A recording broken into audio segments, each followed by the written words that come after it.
Today I'm going to talk about retail property prospects for 2022, the rest of 2022, and in the years beyond. Now, retail property returns did make something of a comeback to 6% total returns, according to MSCI data in 2021. That was after a negative return in 2020 with that big lockdown recession year. So conditions have definitely improved, and we know that a lot of consumer activity has normalized as lockdown regulations have been eased and pretty much phased out at the moment. So it's a far more positive picture than was the case in 2020. But the longer run correction, I do believe, is still in play, and I'll explain that briefly. Now, capital growth, the average capital value per square meter, according to MSCI data, rose by 1.54% during 2021. So this was back to positive nominal growth after a big dip in 2020.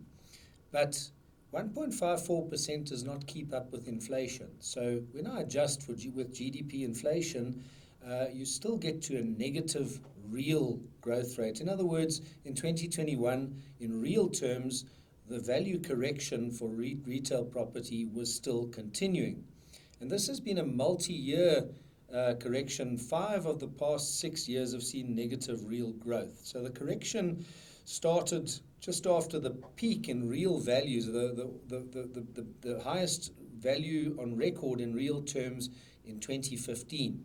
And 5 out of the 6 years have had negative real growth, and the cumulative correction in real capital values on retail property to date, since 2015, has been 24.2%. So it's quite significant. And I do believe that given the consumer conditions and the economic conditions going forward, that while we get back this year, or we got back last year, to positive nominal value growth in retail property, we're still likely going to be in negative in real terms, and therefore the multi-year correction in real value continues. Now, the reason why I expect the retail property sector to still be constrained or under some sort of pressure is a financially pressured consumer. There are a lot of sources of pressure, the recent one being a surge in inflation. Now CPI inflation is not out of control at 5.9% in the most recent number, but 5.9% is significantly up from the 2% low of May last year. So inflation, and the key here has been petrol price inflation, with oil prices globally having been quite high in recent times. And that has taken an extra chunk out of disposable or out of income and constrained disposable income. So inflation is key here. And of course, inflation doesn't only take a bigger bite out of income, but of course it causes interest rate hiking too. And we've had 325 basis points worth of interest rate hikes.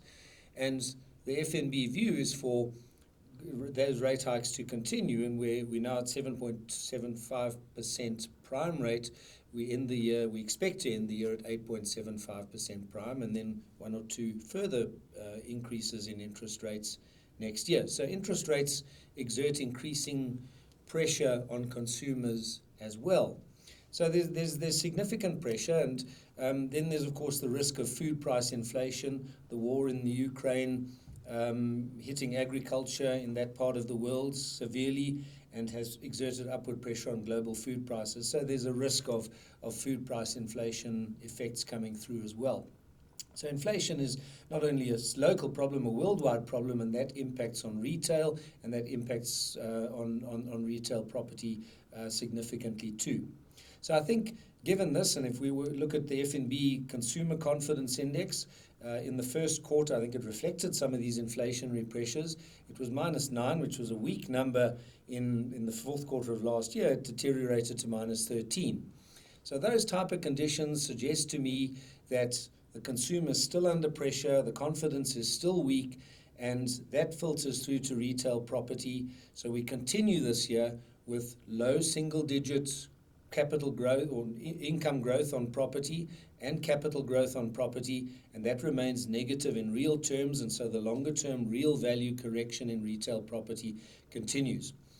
The relative picture is interesting at the moment. In this comeback after the lockdown, what we've seen, we'd expected to see the big regional centres categories making something of a comeback and narrowing that performance gap between themselves and the smaller centres, which had done better through lockdowns. Those convenience and neighbourhood and community centres, more focused on grocery shopping and essential items, had stayed more open during the lockdown period and therefore done better than the big regional centres.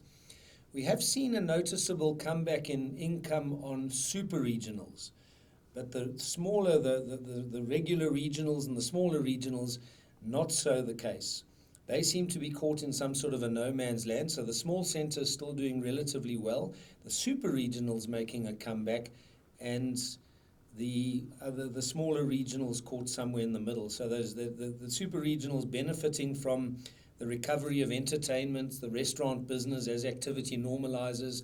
They are very popular destinations. They are prime centres, and they seem to be recovering better. But not so for all the regional shopping centres. That's what we would have expected. It's not quite the case across the board, though.